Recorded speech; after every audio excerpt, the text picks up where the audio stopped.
बिना मंगलाचरण किए किसी भी ग्रंथ में, कभी किसी धार्मिक ग्रंथ में प्रवेश भी नहीं करना चाहिए महाराज।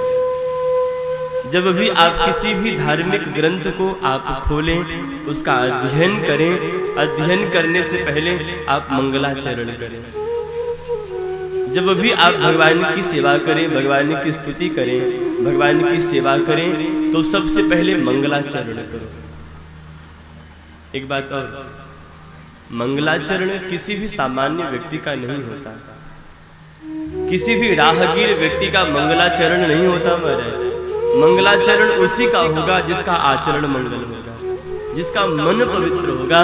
ऐसे महान पुरुष का ही मंगलाचरण होता है। जिसके दिल में खोट है, जिसके दिल में लोभ है, अथवा जिसके दिल में कपट है, राग द्वेष है, ऐसे व्यक्ति का मंगलाचरण नहीं होता। जिसका हृदय पवित्र हो, जिसका मन पवित्र हो, ऐसे महापुरुष का ही मंगलाचरण होता है। कोई व्यक्ति सामने जा रहा हो, आप सामने खड़े होकर के भैया आपका मंगलाचरण करना है, शोभा देगा? नहीं देगा, क्योंकि उसका आचरण मंगल नहीं है। जिसका आचरण, जिसके आचरण में खोट है, अमंगल है जिसका आचरण, ऐसों का मंगलाचरण नहीं होता।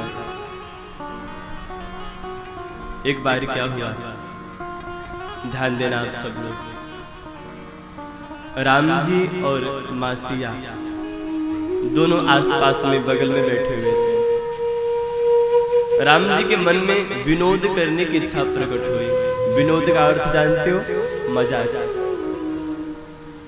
राम जी के मन में विनोद करने की इच्छा प्रकट हुई। राम जी ने मां सिया से कहा, ध्यान देना सभी लोग। मां सिया से राम जी ने कहा, देवी एक बात कहूं? मां सिया ने कहा, हाँ बोलो, क्या बात है?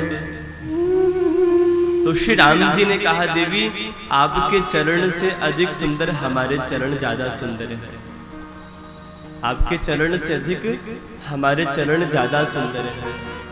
तो श्री मां सीता ने कहा, स्वामी ये कैसी बात करते हो? आप कहा नीलांबुजस्याम मलको मलांगम, और मैं कहा गौरवर्ण की। आप नील वर्ण के हैं और मैं गौर वर्ण की हूं, तो आपका ये संदेह भी गलत है। आपने कहा कि हमारे चरण से सुंदर आपके चरण हैं। स्वामी ये बात सत्य है कि आपका चरण ज्यादा सुंदर नहीं है, लेकिन आपके चरण से अधिक हमारे चरण ज्यादा सुंदर है।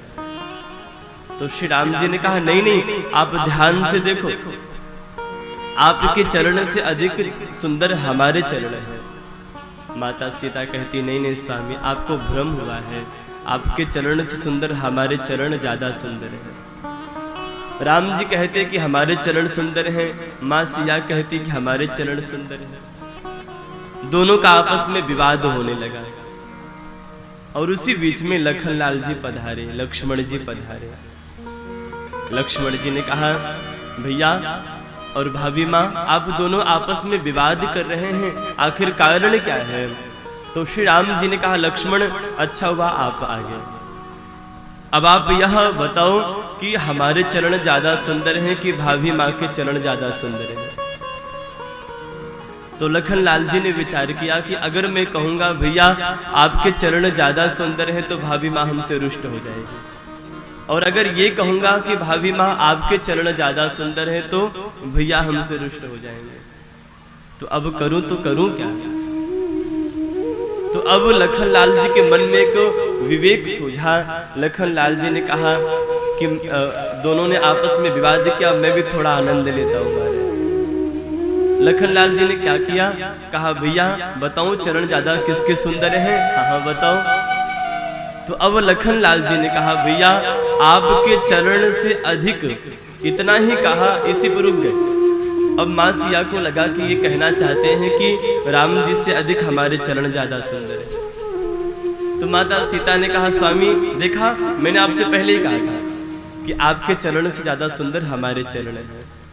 लखनलाल जी ने कहा, नहीं नहीं भाभी माँ, हमारा कहने का ये मतलब नहीं था। तो मां सिया ने कहा, तो आप कहना क्या चाहते हो? तो अब लखनलाल जी ने फिर विनोद किया। लखनलाल जी ने कहा, भाभी माँ बताऊं? हाँ हाँ बताओ। तो लखन लाल जी ने कहा कि भाभी माँ आपके चरण से अधिक, इतना ही कहा, रुक गए।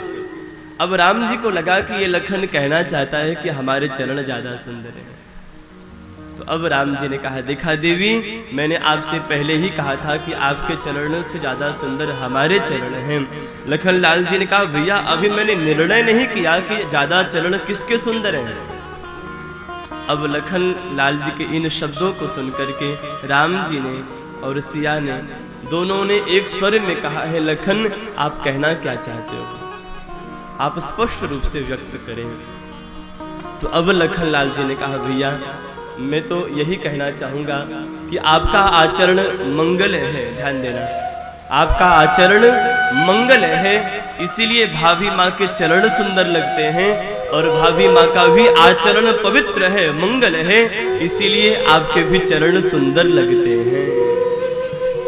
कहने का भाव, जिसका आचरण मंगल होता है, जिसका मन पवित्र होता है, ऐसों का ही मंगलाचरण करते हैं।